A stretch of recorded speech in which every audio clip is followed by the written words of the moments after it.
Il y a 30 ans, ton père n'avait pas les mêmes difficultés avec la désexualisation du cerveau. Je t'explique. Le cerveau de la génération de ton père n'était pas hyper sexualisé, un peu comme les tiens d'aujourd'hui. Ton père, il est arrivé à se concentrer sur une tâche plus qu'une heure. À l'époque, il n'y avait rien d'accessible sur Internet. Mais aujourd'hui, c'est l'inverse. Il y a 90% de chances, voire même 99% de chances que tu n'arrives pas à désexualiser ton cerveau. Tu vois une fille et immédiatement, tu te projettes, tu imagines des scénarios alors que tu ne connais même pas la fille. Le pire, c'est que tu n'as même pas le cuit de l'aborder. Tu n'as même pas le courage de lui demander quelque chose à tel point que tu es faible. Et tout ça, c'est à cause de la pornographie. Désolé pour le terme, mais c'est la vérité, cousin. Cousin, si tu fais partie de la génération Z, stop. Cette vidéo est faite pour toi. Et même si tu ne fais pas partie de la génération Z, mais que tu galères toujours avec ça, cette vidéo aussi est faite pour toi. Alors, restez jusqu'à la fin de cette vidéo. Ton cerveau est tellement pourri par les mauvais usages d'Internet que tu n'arrives plus à te concentrer sur une tâche. Dans cette vidéo, je te dévoile les 5 techniques qui m'ont permis à désexualiser mon cerveau.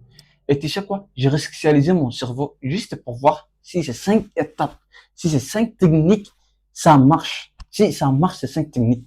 Et tu sais quoi? J'ai réussi encore une deuxième fois et troisième fois de désexualiser mon cerveau. Et je te garantis que tout ce que je te donne maintenant, c'est des choses concrètes. Technique numéro 1. Programme ton algorithme mental. La première technique est mentale. Tout commence dans ta tête. Tu dois intégrer une chose. Tu es en guerre contre ton propre cerveau. Notre cerveau est un algorithme qu'ils sont réussi à pirater. Mon déclic me dire que c'était un défi personnel. J'ai tellement intégré cet état de guerre que je ne me permettais plus de mater les filles dans la rue. Peu importe ce qu'elles portent. Sa silhouette, même si c'était Mia Khalifa en face de moi. Je révisais des CD. C'était un compas. Et maintenant, c'est les tiens. Technique numéro 2. La purge numérique. Technique numéro 2. La désintoxication. Désinstalle ton Instagram, Facebook, TikTok. Arrête de scroller sans fin. C'est la source principale du problème. Nous vivons dans un monde où tout est dans notre poche. Laisse-moi te raconter une anecdote. J'étais au resto. Une fille était avec sa mère. La mère cherchait à discuter, à créer un moment. La fille, les yeux rivés sur son téléphone. Du dépit à la fin.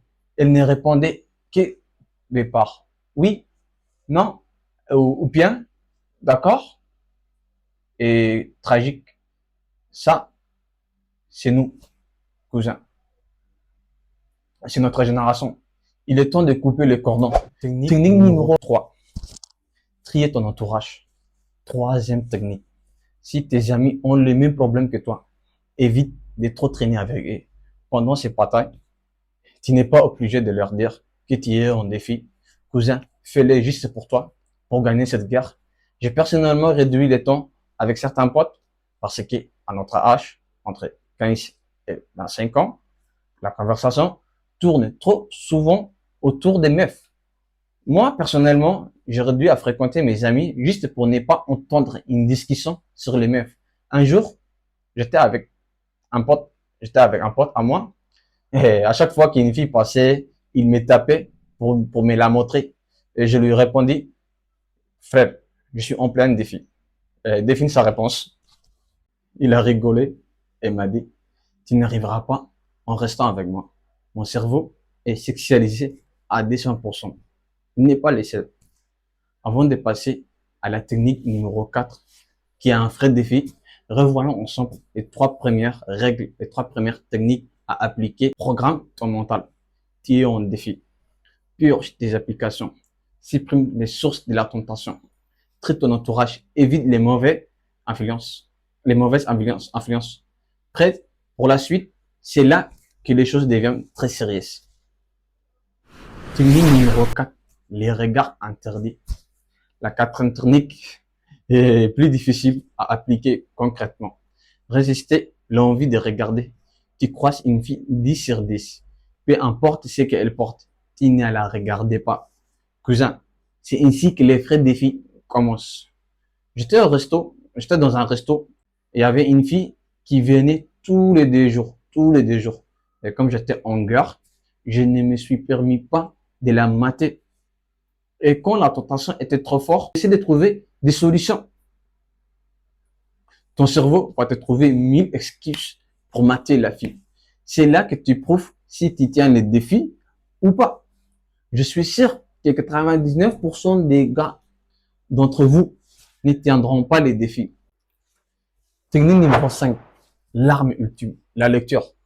Cinquième technique, la lecture. J'adore cette citation qui dit celui qui ne lit pas est condamné à croire les autres. Cousin, si tu sais lire, mais que tu ne lis pas, tu es pire que quelqu'un qui ne sait pas lire, mais qui voudrait apprendre. Tu gâches une arme absolue. Je l'ai mise en dernier car c'est la plus difficile. Aujourd'hui, si je te propose un livre de business qui peut te rapporter des 1000 € et 1000 € en espèces, je suis sûr à 99% que tu prends les cash. Pourquoi? Parce que nous sommes dans la culture de la facilité. La lecture, c'est un muscle. C'est le meilleur moyen de reprogrammer ton cerveau avec du contenu de qualité. Alors, dis-moi dans les commentaires, quelle proposition tu choisis, les livres ou les 1000? Sois honnête. Et surtout, quelle technique qui te semble la plus difficile à appliquer? Pour moi, c'était la technique numéro 5. Si cette vidéo t'a parlé, si tu veux me donner la force de continuer à créer du contenu qui dérange, mais qui aide, abonne-toi, like la vidéo massivement, ça m'aide énormément.